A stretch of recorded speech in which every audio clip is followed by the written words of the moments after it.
These days, more and more manufacturers come up with their own keyboard switches, and that's the case with Varmilo. They sent over their MA87 keyboard with the new Varmilo ECV2 switches, more specifically the Sakura variant, which is a linear switch with a 45 gram operating force. These switches are actually electrocapacitive instead of being simply mechanical and are super smooth, so let's see what it's all about. So this keyboard comes in a nice looking box with some artwork on top. Inside hides the keyboard under a plastic dust tray and in a plastic bag that's a bit hard to open. You also get a USB cable and a good quality keycaps puller.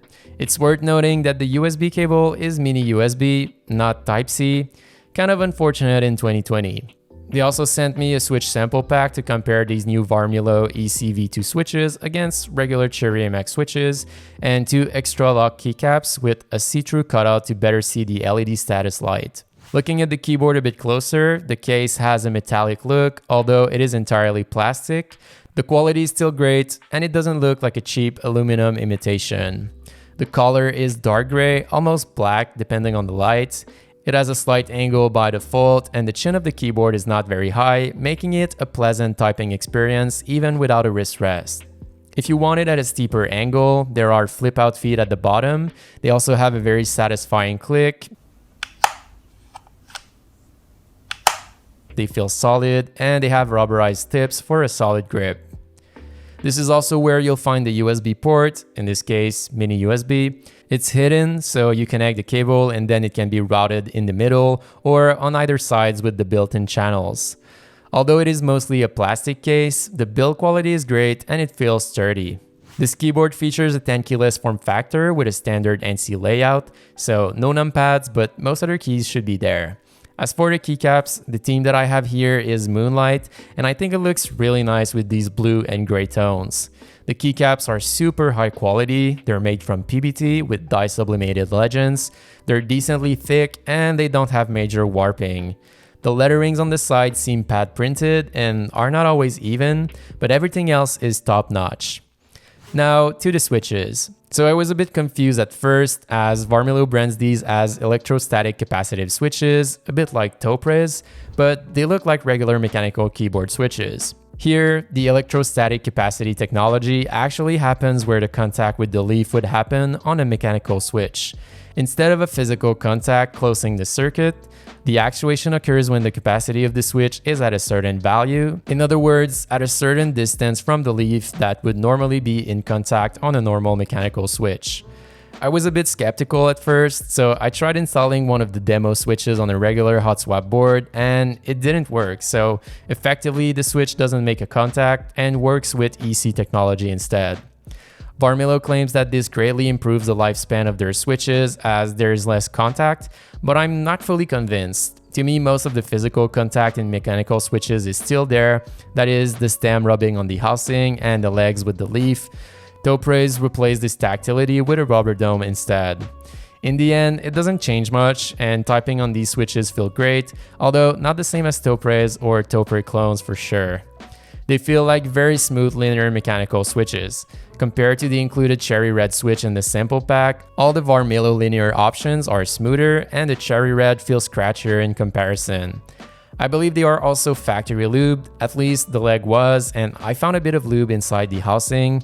The spring was also a tiny bit oily, so maybe it's lubed too. They have very little wobble on their own. They are on par with my Zelios Xylent Aqua V2s and Novel Keys Blueberries, two switch variants that I find are pretty good on that regard and much more expansive on their own as well.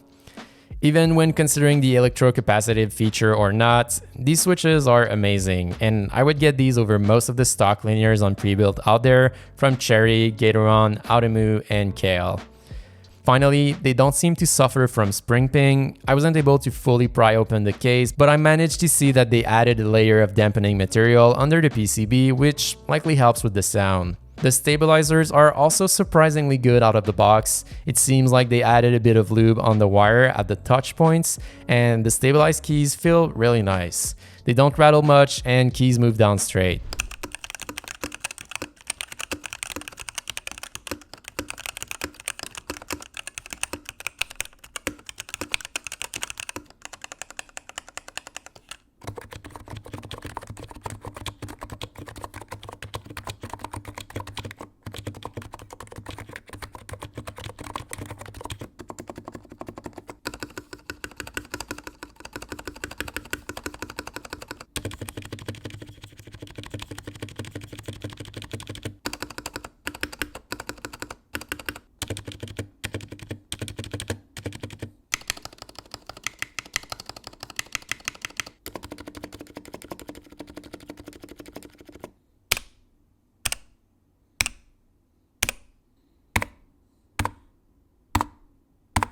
This keyboard is also equipped with single color white LEDs. Everything can be controlled on board.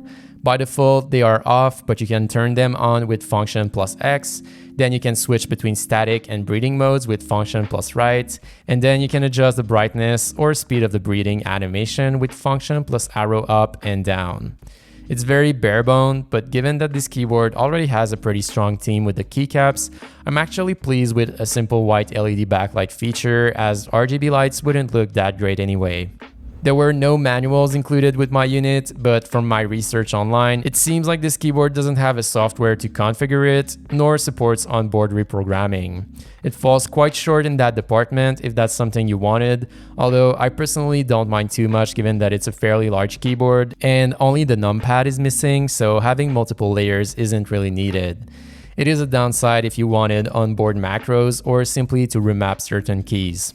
In conclusion, I believe this is a really great option for someone looking for a pre-built keyboard where they don't want to bother modding it. The overall quality of the case is great for a plastic construction. The keycaps are very high quality. They exceed my expectation for a set that's included on a pre-built.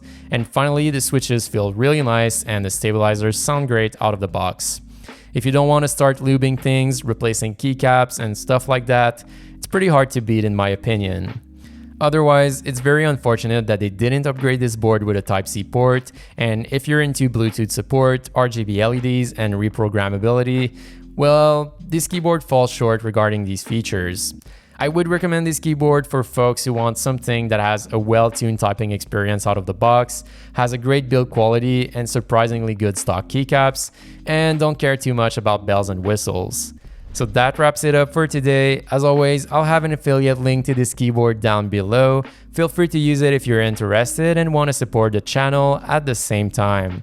So thanks for watching. Make sure you leave a like if you did, and don't forget to subscribe if you haven't already, as I'll see you in a future video.